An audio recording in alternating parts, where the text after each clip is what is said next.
What's going on, YouTube? This is Steve here from Team Rhino. Just gonna do a deck profile of my macro monarchs. In my opinion, this deck's pretty consistent. Has a lot of combos that you can pull off: sinker ring, exceeding, switch on.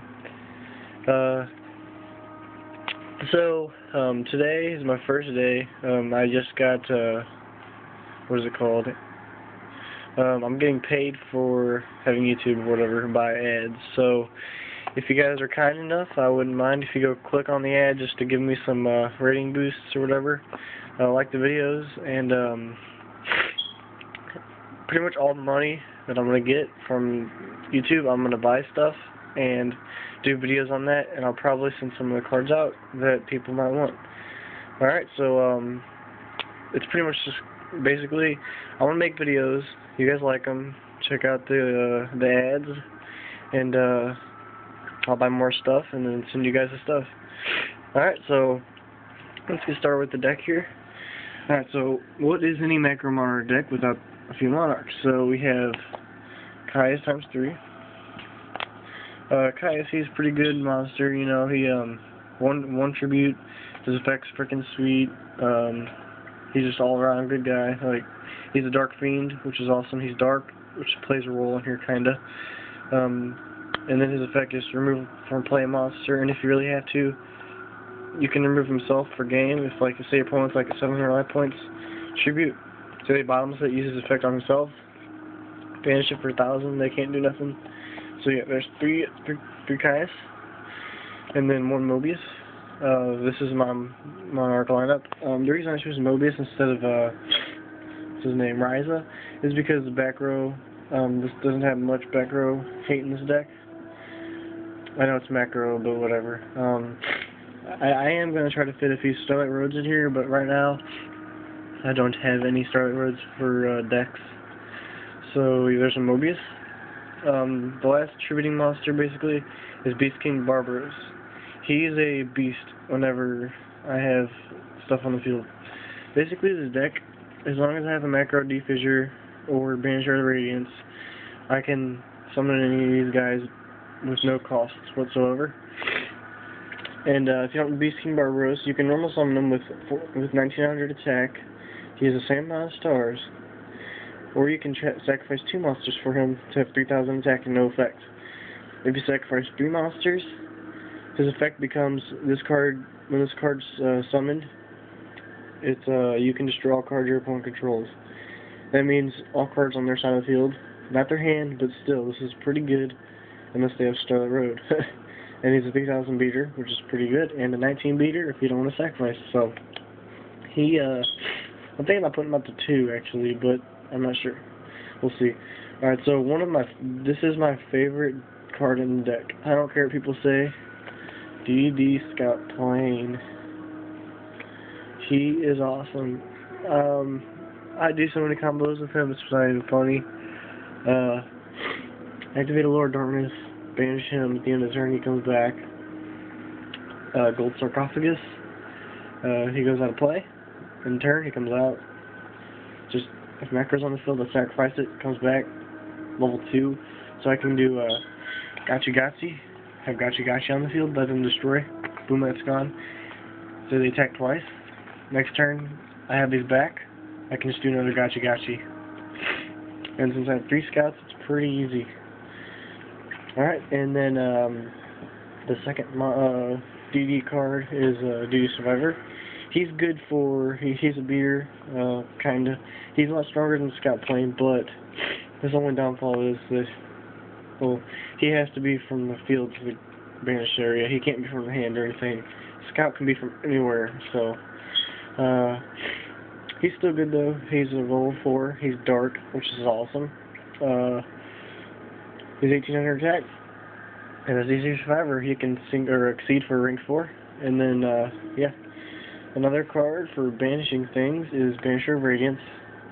I'm thinking about putting him to 3, and then putting 1 cards of cards from the sky, just because there are a few light fairies in here, and that would give me a little more draw power. But I'm not really sure yet, because I haven't really touched this deck yet in tournaments. I haven't been there in a while, but he's a 1600 attacker, 3 stars, which is pretty good. He banishes stuff. Something else here, we have Agreement Judaiza. He's good, he's really good late game. Summon him in defense position, set him face down, let your opponent just attack into it, and they lose a bunch of life points.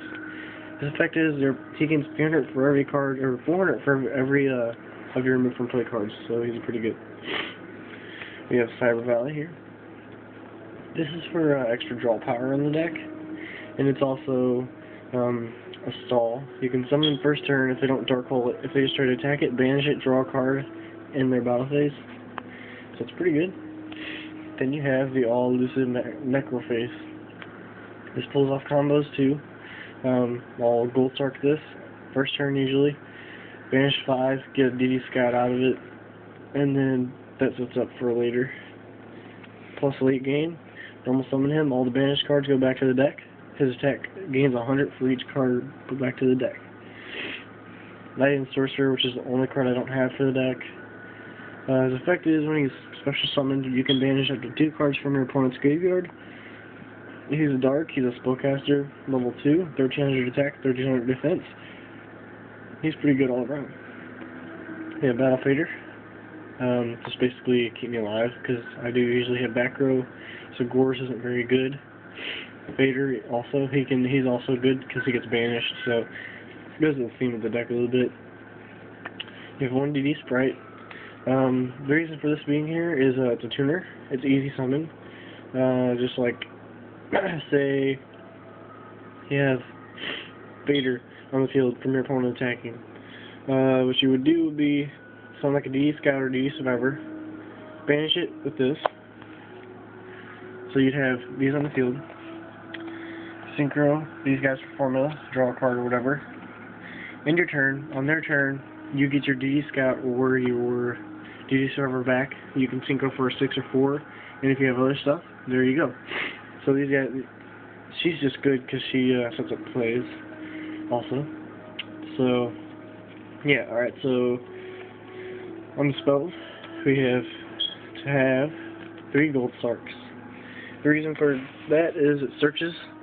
And you also, instead of just searching for random stuff and waiting turns, you can just search for your Necroface or DD Scouts and just do crazy stuff. Alright, so Swords of Revealing Light sucks in this deck. Here's a good card. Gravekeeper Servant. If you control Banner, Sure Radiance, Macrocosmos, or D-Fissure, or anything that removes anything from play, your opponent cannot attack at all. It's like a Swords of Revealing Light in this deck. When your opponent attacks, they have to send the top card of their deck to the graveyard, but since they can't with a banished card on the field, they can't attack at all.